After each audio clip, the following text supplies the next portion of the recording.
In order to keep bringing you guys tons of free content, we work with brand partners who you'll hear from in this episode, including an advertisement from Zopa Bank. Before we get started on this episode, I've got to let you know that nothing in this episode should be taken as financial advice, and make sure you speak to a professional if you have any further questions. Hello and welcome to a brand new episode of the Talk Twenties podcast. And you'll notice things look a little bit different today if you're watching on YouTube or Spotify. Hello, more on that in a second, but let me introduce today's guest on the podcast. We're joined by Gabriel Nussbaum, who is a finance content creator. Hello, Gabriel. Hello. It's amazing to have you on the podcast. Thank you very much for having me. We cannot ignore the gorgeous backdrop that we're sat in front of today. Yeah, it's a shame that our backs are to it, right? Yeah, absolutely. Absolutely. So we've come down to London. You guys who listen to the podcast religiously will know that we usually record our podcast in our studio in Liverpool. But today we've come down to your neck of the woods, which is London. Yeah, appreciate that. Yeah, saves me a commute to Liverpool. It does. And we've set up in our headline sponsors, Zopa's offices, because just look at that view. Like, it's stunning. Like, we'd have been silly to go to a normal studio in London when we could have recorded in front of that. Such a shame for those listening and not watching, right? Yeah, Exactly. Thank you, Zopa, for allowing us to be here. And for you guys who don't know who Zopa are, they are one of the UK's leading digital banks, and they're all about fair, simple, and easy to use financial products. You can download the app by searching for Zopa, that's ZOPA, on any of the app stores. Hashtag ad, basically. Amazing. Now that we've got all of that out of the way, we can chat a little bit more about you, Gabriel. Tell us a little bit more about you, why you got into finance content creation, and why you wanted to come on the Talk 20s podcast. That is a lot of questions, so I'll try to break it down. How did I get into content creation, I suppose, finance? So it started as a hobby during lockdown, as I feel like a lot of people on this podcast have probably said before. I graduated from uni in 2020. During lockdown, started my career, found that I had a lot more time on my hands, which is weird because most people go to uni, think that they've got time on their hands there. I studied engineering, so that was not the case. All of a sudden, I was doing a job that ended at 5 p.m. and I was like, wow, there's so much evening time. Yeah. So I started creating content, not even specifically on finance. I was teaching all things, I suppose, that you would learn outside the classroom, speaking graduate schemes, general personal development, health, lifestyle, and of course, finance was one of those subcategories. And I suppose over the 6 months of honing my skills after I started in the summer of 2020, I started to realize very quickly that those were far too many topics for me to talk about. And it was also quite apparent I was actually working in finance at the time at Barclays. I enjoyed the subject the most. I had the most to talk about. It was kind of ticked all of the buckets of which one of those I should speak about. So I settled on that. And as I settled on that, TikTok came into my attention span. I know that a lot of people knew about it well before me, but beginning of 2021, someone said, why don't you create on TikTok? I went, because I don't dance. They said, try something different. So I tried something different. And I was really fortunate that it took off quite quickly. I think within 2 weeks, I had my first viral video. Within 1 month, I had 100,000 followers. Wow. Within 6 months, 1 million. So things have gone stratospheric since then. And that is how I got into being a financial content creator. That was really a whistle-stop tour, but yes. I'm sure there's lots of nuance that we will jump into throughout the podcast. But I think one of the things that a lot of people who they look at your page right now, they will see that you interview a lot of people about their salaries. Normally you're in London because that's where you're based. Yeah. What have you learned from interviewing hundreds of people on the streets about how much they earn? Firstly, that Londoners do not want to stop and talk to a camera. That is lesson number one. So if you are someone that gets approached with a camera and you have a little bit of time on your hands, for the sake of all of us TikTokers out there, please come and say yes to us. I suppose the reason that I'm doing it is about this idea of financial transparency. Yeah. So it's kind of my core beliefs in terms of a topic that I talk about quite often, that the reason, just generally in our educational system and in the UK, finance is a very taboo topic. People don't like talking about it. It's not taught in schools. If it is taught in your school, I apologize. But it wasn't taught in my school. Yeah. And without talking about the subject or going out and learning it on your own accord, there's very little that you can do. And you'll see so many people are struggling, especially at the moment. We're probably still in the cost of living crisis, all that kind of stuff. So the reason why I go out and just ask people simple questions like, what do you do? How much do you earn? Is that I'm hoping that one of those videos will spark one person's interest to be like, I didn't know that was an option. I didn't know that you could get paid that much. I didn't know that you were allowed to talk about how much you earned, even as a general topic. Obviously, I try and turn it into a game by guessing their salary and all those kind of things, just to make it easier with the person that I'm talking to. But that's the intention behind it, just to inspire and open up conversation around the topic. I also think it's really good for benchmarking yourself and where you're at as well, because I think looking at like hearing what other people earn, especially if you see someone that's, you know, doing a very similar job to you, you can be like, they earn that much. Is that what everyone else around me is earning? And like you can kind of go away and do your research and fact check as well. I think it's really great for that as well. It's massive. I mean, there are a lot of companies, it's well known that they tell their employees not to talk about salaries in or out the office. Like it's actually a policy. Now, I know that there probably will be some kind of regulations coming in saying that you can't really do that anymore. And fair pay and pay transparency is going to become a more regulated subject. But whilst it's not, or whilst it's in the process, I think that, like you said, just sparking someone being like, what the heck? I'm underpaid. That person's got 2 years experience. I've got 5 years experience and I'm not getting anywhere near the same pay. And whilst I do like to kind of put an asterisk and say that like work isn't always about money. Absolutely. I think it's silly and a bit naive to ignore the fact that money is a massive part of work. I mean, just ask yourself right now, like if you were getting paid nothing at your job, would you do it? Most people would probably say no, they wouldn't do it. Even if they love their job, they'd probably want to do something they love even more if there was no money involved. So that's why I think it's still important to talk about and not ignore the subject. Absolutely. Well, we've covered a little bit of your journey there. And then I thought, because we have such a similar kind of mission in terms of getting more people talking about money and stuff, that we would talk through some really popular questions that young people have been asking, they're not sure about. Basically a financial 101. How do you feel about that? Is that okay? I mean, I'll give it my best shot. You never know. I'm Googling terms a lot of the time myself. Yeah. I'll put that out there. We all are. We all are, aren't we? Like I do Google stuff all the time. People think that just because I talk about finance, I know everything about it. But the truth is that a lot of the time it's just a quick Google for me to understand a topic. Maybe that I'm quite good at digesting things and then explaining them. That's probably one of my strong points. But on that note, I will give whatever questions you have my best shot. I think one of the biggest ones, and we see it a lot in like the younger generation, is like this pressure to like buy a house, buy a house, buy a house. Like it's talked about a lot as like that's a big thing that you should do. But like, do you think it is better to buy or rent? What's your opinion?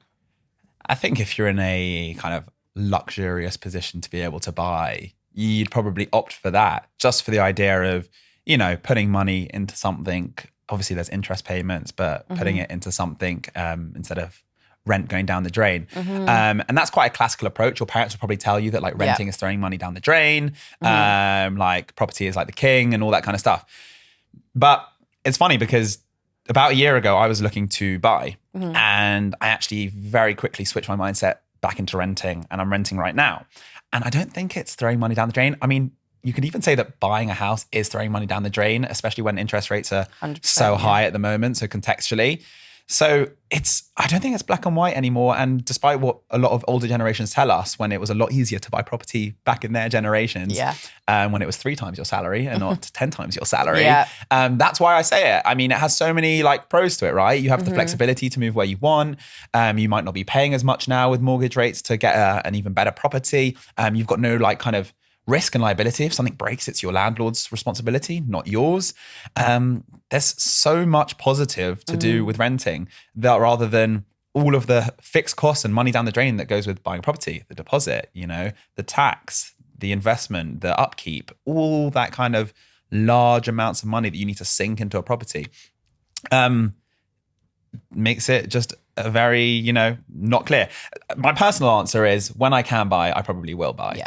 But when is the magic word in that sentence? It's tricky because you're London based as well. So how do you feel about like the London property market? It's horrific. It's absolutely horrific. I mean, what if you want to get like an average property, it's what, £400,000 now for like a 1 or 2 bed flat.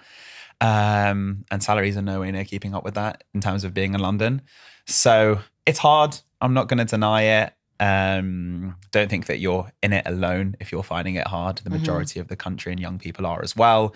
So just take your time, be sensible, start saving, build a plan. That's the kind of things that I tell people. Yeah. And like you said, be prepared to flex that plan. Like you've gone, okay, I thought I was thinking I was going to buy. Actually, right now, it makes the most sense for me to rent. And I think that's a really wise way of thinking about it by going with what what actually works when you look at the facts. 100%. Be flexible. Buying a property is a long-term project, right? You can't just move after 2 years if you don't like it anymore, you don't like the area. So it's a big decision, and I recommend people to take a long time to think about it. 100%. One of the questions that we get asked a lot is, often when you're in your 20s, you might meet the person that you're going to spend the rest of your life with. You might spend a short time with some people. How honest should we be about our finances with our partners, with the people we're in a relationship with? I mean, it's quite accurate for me because I got married at the age of 25. So this is a very relevant topic. I love financial transparency in all walks of life. I think it's a great way to go about it. The more you talk about it, the more comfortable people in and around you will be with it. You don't need to be shouting about it on the internet like I do. I know I'm a bit crazy, but just if you love crazy. Yeah, if you can open up that subject with, friends, family, parents, partner, that's amazing. Obviously, then you get to like the more nuanced subject. Nuance? I said nuance.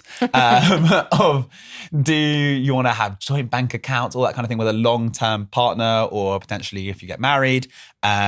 It's personal. I do. Some people don't. I'm not going to force people either way on that kind of subject. But I think that financial compatibility is a large part of a relationship. Very true. Finance is, because of the taboo nature that I mentioned before, it has a lot of secrets behind it. People don't want to share all these kind of things. And when you are, let's say, looking for that long-term partner and you're fixing yourself with someone for the foreseeable future, if you're hiding something from them and they find out about that once they've made that commitment, it can change a lot of things because you're sharing responsibility, I suppose, from a certain point when you're moving in together, if you want to have kids together, all those kind of things. So don't maybe talk about it on your first date. Yeah. But I think if you think there's a serious relationship happening and there's something that should be spoken about, speak about it. Again, I'll share a personal... I was going to say, how soon did you speak to your now wife about money? I probably couldn't put a number on it, but I was always open with what I was earning and, opportunities I was getting. I was doing the kind of social media on the side whilst I was kind of at the beginning of my relationship with my partner. We started just before I jumped on social media. And I think I was just keeping her along with the ride. In the same way, she was applying to a new job. She was sharing, this is what I'm going to get paid. This is what I'm currently paid. It was just a natural part of our conversation. But now obviously we're married. So to formalize it, I mean, we've got in the diary once a month, like a finance night. Oh, where we just cute. like take a look at what's going on. Yeah. What are our goals? How are we doing? How did we do for the month? I have to say, like, out of the past 5, we've only probably kept 2 of them. But just to have it in the diary. You're actually, it's intentional, isn't it? It's like, you're like, that's your plan. And I guess it brings you into like harmony, I guess, when you're moving forwards, because you're like, this makes sense for both of our financial wants, needs, things that we want to do with our life. Money's a big part of your life. Yeah. So just being comfortable to share it is gonna, be better for you than worse. I love that. When you talk about, the very, very basics of finance and stuff like that, probably the first time people will come into understanding finance is when they get that initial payslip. And still to this day, I bet you most people will struggle to actually tell you what is on a payslip. Like, what should we be looking for? What should we be checking? Because every finance creator that I see on TikTok or whatever, they always say, as soon as you get your payslip, check that it's right first, and then sort out all your money into different pots and la la la. But step 1 is sorting out your payslip, reading and checking your payslip. What are you looking for when you check? So it's been a long time since I got a payslip, since I left my job last summer. But obviously, check that initial one is right. You don't need to probably check every single one because you would assume that your employer has got you on the right code or tax code and all that kind of stuff. I think that's the biggest worry for a lot of people. It's that, like, is my tax code right? Because am I paying too much tax? Am I paying too little? I think that's a tricky one. The truth is, just speak to the experts. I'm not even personally an expert. So right now I get paid, but I pay an accountant. I know that I'm not fully equipped to know all of the, intrinsic details. So I pay someone who knows how to do it because it's a very important thing to get right. I don't want HMRC knocking on my door. Hello, you paid the wrong tax. Yeah. But as someone who's employed, I think that 100% you need to pick up the phone to HR on that first paycheck and just say, quite simply, can you talk me through what's going on here? I think that firstly, they will say yes, guaranteed, because it's their job. And secondly, it's important for you because maybe you went into a job. I'll give you an example. My first job, at Barclays was £36,000 a year.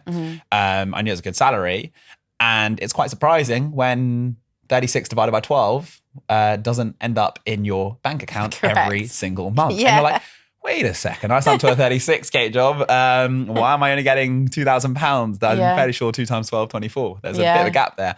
I didn't do it because I went and researched it myself. Yeah. But to be honest, the quicker route, call HR. They'll talk you through why you're paying what tax. Obviously, the key things to look out for: income tax, national insurance. If you've got a student loan, you'll be probably paying some kind of student loan repayment once you're earning over a certain threshold. Those will be the key things, leaving it, any pension contributions. But also jobs have like loads of technicalities. So in my wife's job, I know that she gets her base pay and then she gets like a flexible allowance on top. But that goes towards her pension and towards other kind of like benefits. Share save, you'll have all of these terms thrown around at an employer. And they're really complicated. Yeah. So just pick up the phone and ask. Good advice. You mentioned there about 36 grand not ending up being divided by 12 and then not ending up in our bank account. Tax brackets then, because they are different. We'll have heard Rishi Sunak and whatnot saying this tax bracket's changing and this is going to change. What do we need to know? Because you can earn a set amount without paying any tax. Then what do we need to know from that point onwards? I feel like I've got to be careful. If my accountant listens to this and I get it wrong. Like, Gabriel, it's a test. I'll talk maybe from a higher level of something that I found from being on social media and talking about tax. Yeah. Because it's a boring topic and people don't want to talk about it. Yeah. However, one thing I've noticed quite evident is the amount of people that believe that going into a higher tax bracket could mean that you're taking home less money. Yes. That's a massive misconception. It was one of my first viral videos, the people being like, wait, I actually said no to a higher salary because I didn't want to move into the 40% tax threshold. For real. Because like... and the employer didn't say anything. I mean, I don't know. Maybe they just said no to their employer. They didn't even ask the question in the first place, which is it's pretty nuts to think. So if you're thinking that, you're not alone and it's not a stupid thought, because I genuinely had this thought when I was younger. I remember having it being like, well, if I'm getting taxed 20% at 50K and getting taxed 50%, 40% at 51K, why would I want to earn 51K? Like, surely there's going to be like a bracket of earning that I don't want to be in. So the first key lesson is that is not the case. Your tax is marginal. What it means is you are taxed at the lower rate up to the threshold, and then you'll only be taxed on the higher rate once you're of anything you're earning above it. So to break that down, let's say you were earning 51,000. I don't know there's the exact, I think it's like 50,270 is the actual threshold, but let's say it's 50,000. Anything below 50,000, you're getting taxed on at 20%, obviously bar the tax-free allowance. Anything that 1,000 above it is the only part being taxed at the higher rate. Very important lesson. Don't make that mistake. So that £1,000 is the only bit that's getting the 40%. Exactly. Yeah, so normally, I would say 99% of the time, if you're going up in salary, happy days, well done to you. I think there might be some asterisk when it comes to like child benefits and something along those lines. I don't have children, so I haven't looked into it personally. Yeah. So But if you do have kids, check it out. And if there is something there, maybe look into it. But as far as I'm aware, if you are, for the people listening to this podcast, if you don't have kids in your 20s, and you're getting a high salary, congrats. You know the question so I used to be a teacher when I first graduated from university, and I used to get asked this question probably the most when it comes to finance more than anything.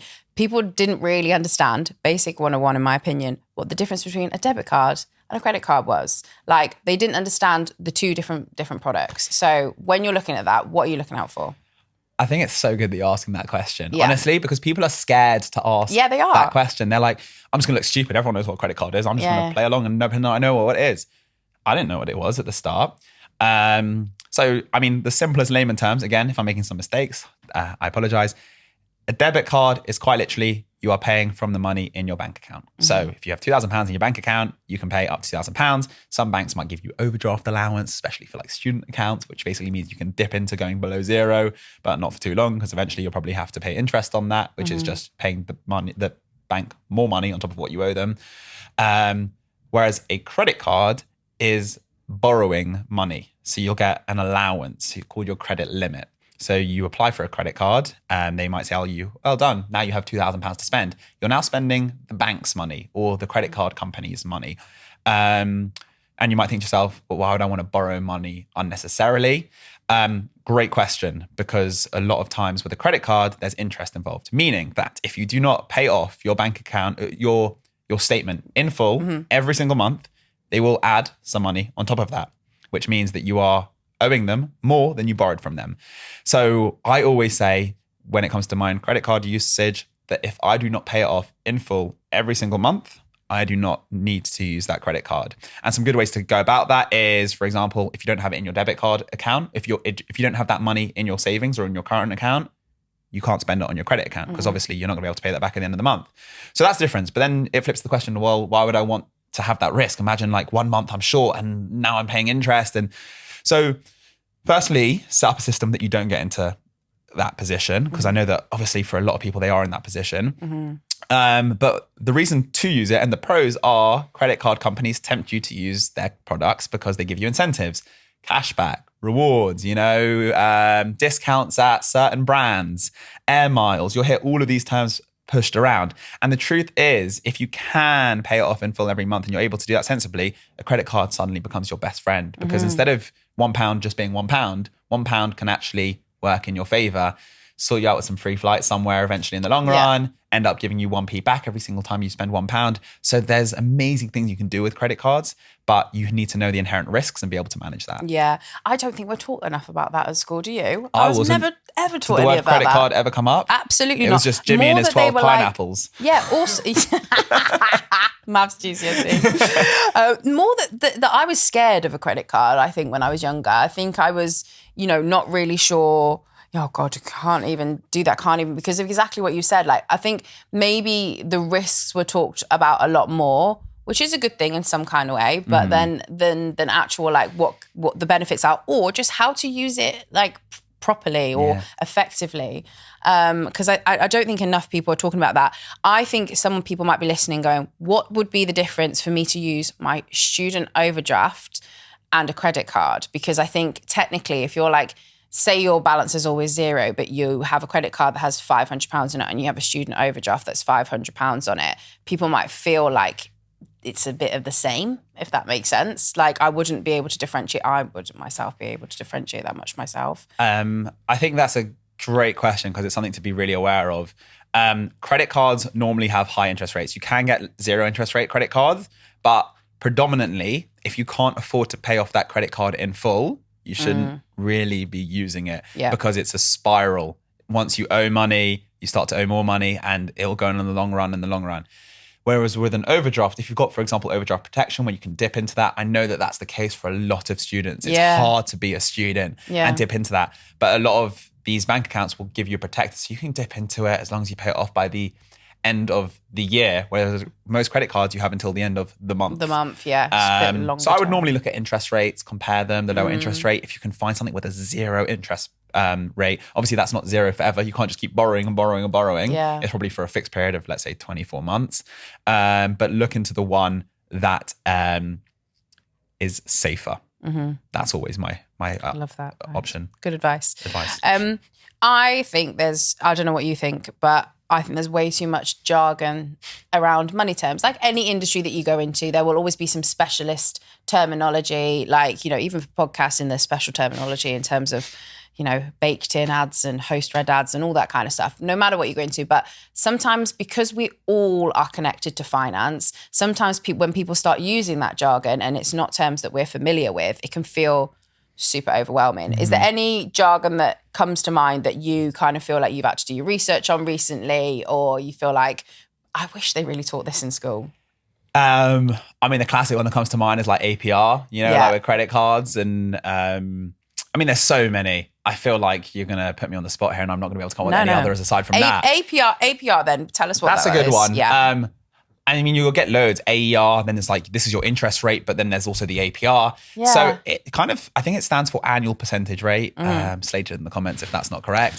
And it's just about kind of the interest that you'll be paying overall, let's say, if you miss the balance. So if you're not paying off in full every month, this is what they'll basically be charging you. A lot of time, for example, on credit cards, it says like interest rate versus APR, where like interest rate is like oh, interest rate is 20%, but APR is 27%. What's going on? And it's the idea of this is what they're charging you, but sometimes there's fees involved. So a late fee plus the fee for the actual card itself. So they're combining all of that together and showing you the total charge of like kind of interest on that account. Obviously, probably based off an example amount and all these kind of things. So that's one. Just generally, interest rates is a key one. Inflation. I mean, I can't tell if that's jargon or considered jargon, depending on who you are. I think we've got an aeroplane flying over London. Hello, aeroplane. Messing with all of our audio. I think it's a helicopter, actually. Oh. See, the benefits of and the perks of recording on site. We got a chance to look out the window again, which is do. The biggest hot for us. Guys, if you've just tuned in, you didn't hear our intro. We are sat with the most gorgeous backdrop of London because we've taken the podcast on tour and that was a helicopter going past. And we were talking about inflation. We were. Fantastic. You might sound bored, but like we do have like the city of London behind us. So it's topical. It is. There you go. It is. Yeah, absolutely. So inflation then, we're seeing it all over the news. It feels like a scary word. Cost of living, it's hard right now, especially for young people. Oh my God. What do you feel like they need to know when it comes to cost of living? I feel like they already know it because it's denting their paychecks badly and affecting their savings rate. So I would say, what do you need to know? Inflation is high at the moment. We can't get around that. If you're on lower income compared to higher income, you're probably feeling the effects of it much more because it's affecting the industries you shop in. Food prices are soaring. Energy prices are soaring, hopefully to come down soon. So it's really kind of affecting us. But the first thing to be aware of is this isn't the norm. And this hopefully, fingers crossed will stop. Will slow down eventually. But it's at around, I think the latest figures were just shy of 9%, just below 9%. They've been above 10%, 11% in recent months. And it's just the idea of how much things on average cost compared to last year. They just kind of take a bucket of like the most common goods and they average the prices and that's how they calculate it. They aim for 2%, which is the normal kind of 2% number. And that's 9% right now. Yeah, just below 9% right now. So, I mean, again, it's just something to know. It's not going to last forever, but whilst you can, just do everything you can to really save money where you can, whether that's moving into cheaper property. So my normal tips are, people say, oh, should I just stop buying that Starbucks every week that I normally get? But what I tell people is, well, are you really enjoying going for that Starbucks? How much is it? £3 a week that you're spending on it. Why are you giving that up? You should really be focusing on the three biggest categories that most people spend within, which is housing, transport, and food. Those are the three biggest that if you can start to take 5%, 10% off of one of those categories, they're going to make the biggest impacts in your life. So for example, if you take 10% off your rent and you're paying, I don't know, £2,000 as a couple for rent, 10% off that is £200. That's a massive saving. Yeah, it's very different to your Starbucks compared coffee. to, let's say, that Starbucks that you really enjoy, really look forward to, and it makes a massive difference in your life. So those are the categories that I tend to look out for when it comes to kind of cost of living and struggles, really knuckle down on those. I mean, one great example that I love to use is I got my car insurance renewal last year. I was paying £600 for my car insurance, pretty good. They renewed me at £1,200. I just called them up, they said, sorry, nothing we can do about it. I went online, literally took me 10 minutes, went online and I typed in everything I wanted from car insurance, all of the things they were giving me, looked on a car insurance comparison website, another company offered it to me for £450, called up my car insurance, said, hey, sorry, they offered me for this much, you're offering me for that much. And I remember 2 years ago, they competed and they dropped their price. That was how I got the 600 in the first place. This time they were like, we can't compete with that. I just moved. Yeah. There's no loyalty. It feels there. like a lot of people think, oh, I can't be bothered. Like Five-minute call to save me over £600. Yeah. That is the big dents, just paying in a bit of effort. Yeah. Even, also, like as you get older, people in their 20s, I think, well, I don't know if we've mentioned this on the podcast, but theoretically, depending on where you move about and stuff like that, but theoretically your car insurance should come down as you age. Like your car insurance, remember when everyone gets their driver's license at like 18 or whatever, they start driving the first car and their insurance is steep. It's like everyone like, it's rightly mine so. costs $2,000, mine costs $1,000. There's that conversation, but that should theoretically come down. unless you're moving. It's also by postcode as well, isn't it? It's something to do with like where you live. A lot of factors, where you live, all that kind of stuff. But if you've had a car accident recently, big picture, as long as you're not like stuff. claiming on your insurance every single year, or you're not suddenly driving a Lamborghini at the age of 22, your car insurance should be coming down every single year. Yeah, I wish. If you can afford to buy the Lamborghini. Hopefully Talk 20s will get us a Lamborghini one day. With Zopa written on the side. You'll take it. I'll take it. If it has to have Zopa on the side, I will take it. Love that. Those are it's really important that you can put an effort into some areas to really make big savings. Your phone contract's another one. Call up. Look, don't just settle for what people tell you on the phone. Negotiate everything. I mean, like, don't go into like Zara and negotiate the price of a jumper. Obviously, that's not what I'm talking about. But like these, I think phone contracts is another one, because my phone contract came to an end and they still tried to charge me. It was like, I don't know, it was about £50 a month-ish. Like, I can't remember what it was. And I remember they wanted to carry on charging me, like, just that. And I was like, but I definitely know when it came to an end, it was like August of well, they'll keep rolling it. They probably will keep rolling it indefinitely. And like, you just won't notice it. No. So this is like, I suppose there'll be something in the contract that means they're allowed to do that. Oh, it's another little snippet. I spoke earlier about these monthly sit downs that I try and do with my finances. Another reason you do that is because you notice an expense that's leaving your account that maybe doesn't need to leave it if you checked it like that month. So for example, you might have paid annually for something and then it renews annually for another year because you forgot to cancel it. You only wanted it for 1 year. Yeah. Don't just sigh. Those ones get me all the time. Call up the company, tell them you made a mistake and you didn't want to renew it.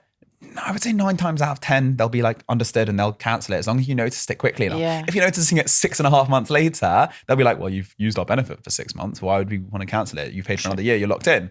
So that's another reason. You don't need to look at your bank account every single day, but just to have that habit of once a week or at least once a month, vital. It will save you money. What if you are someone that looks at your bank account every single day? Because I know there are the people on the opposite end of the spectrum. There are some people who completely choose to ignore it. And there's some people who are incredibly anxious that are constantly refreshing, like, how much is this and how much is that? Do you feel like which is healthier? It's funny because I've gone through both. Really? I've gone through ignoring it and I've gone through overly obsessing over it. In a weird way, I would say the people that probably look at it every day will be in a better position because at least they know. Yeah. But to look at it every day, sometimes that can actually be a good thing. Let's say it's just 5 minutes. Check your costs from yesterday. Check there's no abnormal things. I know my grandpa told me that he used to call up his bank because obviously he didn't have online banking. He used to call up his bank every single day, just be like, every single day. Can you just run me through all of the costs that have come out of it? He actually got hit by a fraud scheme and he caught it by doing that. Legend. Absolute legend. I don't quite know how the fraud scheme happened in the first place. It was actually quite funny. I was working at Barclays, obviously not in customer service or anything like that, in the corporate side of it. And he called me saying, I bank with Barclays. This has happened. Could you get me through to someone? I went, it doesn't work like that. There's tens of thousands of people that work here. So that was just like his morning routine then, I guess. He got up, he brushed his teeth, he had his breakfast, and then called the bank. And I've done that as well with online. Not speaking to anyone because, I'm in my 20s. I don't like to interact with humans. I like to interact with the internet. So I used to go on my there's so many money management apps that are free where you can integrate all of your banks into them. Because people normally have multiple accounts. They've got a credit card, they've got a bank account, they've got a savings account. And you put it all into one thing so you don't have to go into 3 apps. Do you have any faves or? So I worked with them for a long time and I do use them personally right now. Hashtag ad. Snoop. Okay. But there are loads. Emma, I think there's one called Money Dashboard. Okay. Most bank accounts even nowadays have some kind of interface that shows you your breakdown of spending and you can pull your other bank accounts into it because of new laws that basically mean that you can share details with one bank. Open banking. Didn't want to use the lingo. Yeah. Jargon. Definitely didn't forget what it was called all of a sudden. Well, I think it's been really great to chat about some kind of money 101s, the things that kind of we feel stupid for asking about when we're younger. Like, these are the things that we should be openly having conversations about with our mates, with our parents, with our employers. Like, this is the conversations that we should feel comfortable having in our 20s. Quite often it doesn't happen that way, but hopefully people listening to this episode will think, I feel more comfortable having a conversation with my mate about money now and not feeling silly about it. It's the age to ask, isn't it? It is. And also don't feel silly because everyone had to ask that question in the first place to know what they know. Or Google it and pretend that they did know the answer. Yeah, you can Google it, but a lot of people don't understand what they're reading. So it's kind of like, when you start a new job and they tell you to come into a call and don't feel silly to ask any question because they know you don't know something. And normally it's the question that everyone's thinking. Yeah. But you still sit there quietly on mute in your online meeting and you're like, I'm not asking that question. I'll write it down and maybe ask someone later, but it's stupid. Genuinely ask people in the finance industry or ask a friend or a parent to just explain something to you that they might know, because you're not being stupid. If anything, you're harming yourself more by not asking that earlier. Absolutely. Gabriel, I'd love to chat to you a little bit more about your 20s in particular. I'm sure you've got some fantastic stories to tell us. But I would love to know, what would you consider your biggest adulting failure to date? Oh, that's a big question. We want juicy answers. Some people have missed flights. Some people have... have driven cars into posts and stuff like that when it was like the first time I've ever drove it. Absolutely exposing myself there, but yeah. I hope you don't share that, like a different example every single call. No, that is the main one. That is the main one. That is my biggest adulting failure, for sure. The biggest adulting failure. I'll give you one that comes to mind, because I'm sure there's probably a better one to tell you, but it's not on top of my mind. I remember the first time that I kind of took a break from social media, or I went on a holiday. So a lot of people have side hustles these days. That was my side hustle at the time. And I was going away for 2 weeks and I was stressing. I hadn't had anything prepared. I hadn't prepared all my posts for that period of time. I didn't know if I could take everything off. Things were going so well. I wanted to post every day, but like I wasn't prepared essentially to go away. So I spent most of that trip stressing, being like, I'm not posting right now. Like, this is it. My social media climb was done. I was doing really well on TikTok at the time. It was about 3 months in. And I came back from that trip and I sat down, took a breather, and I realized that all of that stress was for nothing. It was actually better that I'd gone away, taken a break. I did a post, nothing really had changed. Everything was fine. Yeah. And I know that kind of sounds like quite a privileged position. Like, I was doing really well on social media and I managed to go on a holiday and I couldn't stop thinking about. But like, what I think the lesson, or what I'm trying to say from that failure, was I probably didn't take in that break as much as I could have. And it would have been so important for me to do that. I'd been obviously going really hard. I was working full time and doing this full time on the side. And to have actually stepped away and been like, it's fine. The break was probably more important than trying to keep up with the Kardashians and just, like keep going. So you do look like you could be, one of the sisters, yeah, for sure. Yeah, except the fact that there's no letter K in my name or anything like that. But yeah, I think it was just a bit of a fail. Like I went on an amazing experience. I traveled to Iceland. Like, wow. Like I really wish I could have taken that in. And you were like on your phone. I think we're all guilty of that, right? Like, there's always something that you feel is, because we're all glued to this piece of technology that was given to us and that we've grown up in that generation. Yeah. Like it literally feels like weird to kind of not be looking and checking and doing all of these things. I'm really bad for it. Like I don't have enough separation when I go away. I'm going away in a couple of weeks' time and I really hope I can put my phone away, and just chill, because it's important. This is a mental reminder to me. I just came back from a trip, and again, I'm not great at preparing up front. This is probably I just need better systems in place, is what I'm trying to say. But I hadn't done anything prepared. But this time I was like, you know what? I'm switching off. And I came back feeling so much better. Yeah. Like I'd actually taken a step away from that thing that was consuming a lot of my time, my hours. Yes, I liked doing it. I like it consuming my time, but you still need to take a break from those intense periods. I also think it's a better headspace to be in, because like it's better for when you come back, because you're just more creative. You're thinking differently is a good thing, and having a different perspective, environment, all of those things. For me, they're just such a positive thing. You literally took the words out of my mouth. I've come back feeling so refreshed and with so many new ideas and passionate about things, that I feel better than when I went away. And I feel better than if I would have continued to think about it the entire time. Yeah. So yeah, take that whether or not that's a fail or not. But for me, it was a massive learning curve. Yeah, absolutely. One of the questions we love asking all of our guests is the fact that like a lot of people will look up to the people that come onto the podcast and think, oh, he's smashing it. It's everything about finances. And I know you've openly admitted that, you're Googling stuff all the time as well. Mm-hmm. But I think what we really want to put out there from the Talk 20s podcast is that like none of us are perfect. Everybody's working through something.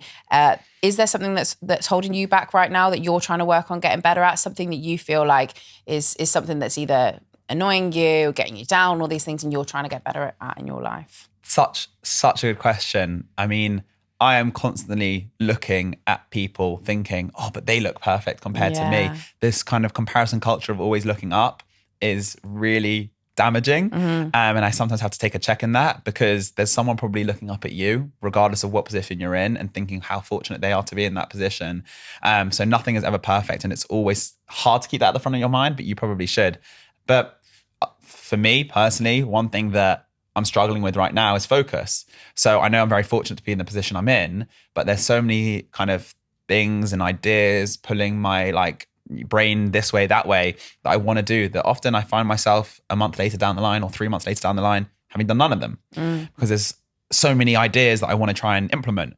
Whereas if I just focused on one thing for the 3 months, I would have had something attainable and probably would have been even further along this journey than I currently am. So that's something that I'm really trying to consciously think about, to not do too many things at once, because that's something that I'm really bad at right now. I'll be honest with that. And I suppose another thing is, I talk about it constantly, and to keep it money related, this idea of diversifying your income. It's constantly spoken about, like, pick up a side hustle. So imagine you lost your job, all of a sudden you've got a backup income source. And to be honest, for a very, very long period, until very recently, I had pretty much one predominant income source, which was brand deals through earning from being on social media. Now imagine my social media switched off tomorrow. That's my income source done. I've now recently started to build a few more, which has been really good for me, because I've preached about it so much, but not practiced what I preach. What your other ones are? Yeah, of course. So for example, I've started consulting recently. I consult with brands, one brand at the moment, just to help them with their social media. It's a skill that I have, and it's a skill I can do. Affiliate income. So rather than just relying on brand deals, promoting something off the back of my own accord. I don't know if that's a saying at all, but the links generate me a small revenue every single time that they're clicked on. Another one is a big opportunity came to, instead of, I suppose, a brand deal, it was more like being employed for them to kind of host something that they wanted to do for a long period of time. I won't get into details yet because it hasn't come out yet, but that's not a brand deal. Like, I'm going and doing something separate for them that is taking up my time and resources, but it's yet another different income source that I can bring on the side. So yeah, I've kind of gone from... For a lot of people who are thinking about diversifying their income, I think it's important to note that a lot of people go, I need to diversify the income, and they think it will happen overnight. But I think you've obviously built up those relationships first in order for them to be trusted to then go, I'm going to consult, or I'm going to be technically employed, or I'm going to, with affiliates, you've obviously built up an audience for that as well. It's important to say that I think when I think about diversifying my income, I think, oh my God, I need to do all these other things. And I think it's just to appreciate that adding them in slowly 100%. And gradually, because they're not going to happen overnight. I look at me, I talk about it the whole time, and it took me essentially 2 years of being on social media to really properly diversify my income. It takes a long time. Focus probably is the other key lesson. Again, practice what I preach. Focus, but if you can focus on one thing to add on the side, it's important. I'm not saying that everyone needs a side hustle, but just to know that there's no such thing as a stable job these days. Especially you look at what happened during COVID. You can be in the most stable job, have been there for so many years. I saw someone at Barclays when I was there that left or was told to leave, but they'd been there for a really long time. And it kind of just opened up my eyes to be like, wow, they were a really loyal servant, but there was no need for them at that point, and they were gone. And it made it very clear why building up multiple sources could be a really good backup plan. Very interesting that you say that you feel like no job is a stable job. I think a lot of people will feel maybe a little bit overwhelmed from hearing that. What would you be your advice if they are hearing that and they're thinking, oh God, no job is a stable job? What do I do? Obviously, I'm saying that with an asterisk. There are more stable jobs and there are less stable jobs. What I'm normally saying is a stable job these days is something considered like you're employed, you've probably been there for a long time, you're very valuable to the company. But what I'm saying is, if that company didn't need you, they are fully within their rights to remove you from that company, which is why I say, and we saw so many examples of that during COVID. So many people lost their job, were made redundant because resources were scarce. So, I mean, things that you can do to kind of help yourself, prepare yourself. Number one, obviously, just if you're in a job, be a really good employer, work hard, do a good job, because that will make them want to keep you. But I always say actively, especially in your 20s, look to build skills that are valuable for the future. Something that kind of combine both being valuable, but also that interests you and you're passionate about. If you can find that blend and do that on the side. So let's say instead of a side hustle, which is another way of backing up and making something more stable. If you can do that, then you know that, let's say, if you do ever lose that job, you've now got a brand new set of skills that you could use to find yourself a new one. And that's really important in your 20s, especially. Absolutely. I love that. So Gabriel, we've come to the end of the podcast and it has been fabulous chatting to you. Thank you so much for coming in and sitting in front of this gorgeous view. It's been lovely to chat with you. But if you've listened to the podcast before, you're a new listener, we always end the podcast with the same question that we ask every single one of our guests. And it's, if you could look back at 20-year-old Gabriel and you could give him just one piece of advice that would see him through his 20s, what would you say to him? Oh, he needs a lot of advice, 20-year-old Gabriel. It was only like 6 years ago. I'm going to pick something financially related because I feel like it's relevant to this episode. I would tell him to start being more open and talking about money sooner. This social media channel has only come from the age of 23, but I feel like that was 3 years of missed opportunities. I learned a lot of things at 23. Some people learn them at 30. Some people never learn them. But one thing I can promise you is that these topics and these learnings will come much quicker to you if you can open up dialogue with your small community about money earlier. You will save yourself many situations. You will stop yourself getting into bad situations earlier just because you'll be comfortable asking a friend or a parent, this is going on, doesn't seem right. What does it seem to you? And they'll be like, that's not right. Fix that straight away. So in your 20s, 20-year-old me, talk about money more because it will lead to better life choices. What a perfect summary to end the podcast. Thank you so much, Gabriel. It's been amazing to chat to you. Thank you for having me. If you've followed me for a while, you'll know this has been a dream of mine since the very beginning of launching Talk Twenties, and it's finally happening. We're launching 20s Fest in autumn 2023. To attend or get involved, head to talk20s.com. That's the worst move I've ever seen in my life. Woo!